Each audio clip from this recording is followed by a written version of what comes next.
Joshua Johnson. I spent 5 years active duty in the 82nd Airborne. After that, I did 5 years in the National Guard. And then after that, I've been 5 years as a firefighter and paramedic in Raytown. Through that, I've struggled through quite a bit of traumas, some traumatic calls. The schedule kind of lends itself to not being so productive for healing. So through that, I've kind of found myself having quite a bit of dark thoughts and some PTS. In March of 2019, I made a decision that I was going to take my own life. Before that, I'd found Warriors Ascent.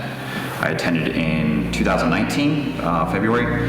I just gave it a shot. If it didn't work, then I still had my plan. If it did work, then I figured I could go forward from there. Came to Warriors Ascent, obviously I'm still here.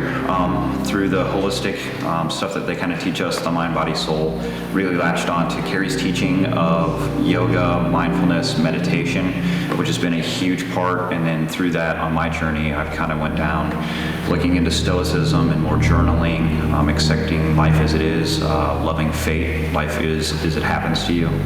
And not latching on to everything that happens to you as a negative thing, like just looking at the positives and controlling the controllable. The biggest thing I think right now is the culture needs to shift. Coming from an infantry background in the military, and then firefighter, paramedic, everybody's got the stigma of if you've got problems or if you've got a feeling on a call, then like you're weak. You're not. It's a normal reaction to an abnormal situation.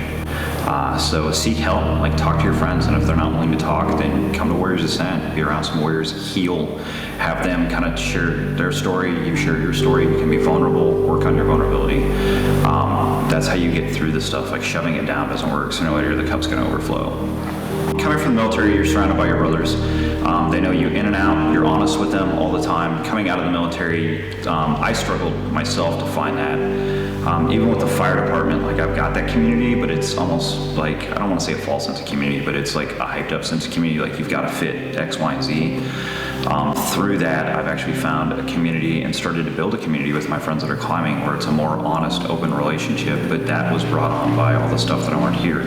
Healthy boundaries, how to communicate, how to like set the tone for what we wanted to build and then build from there. So community is a huge thing. You can't do this alone. You're gonna find yourself slipping and no one's holding you accountable.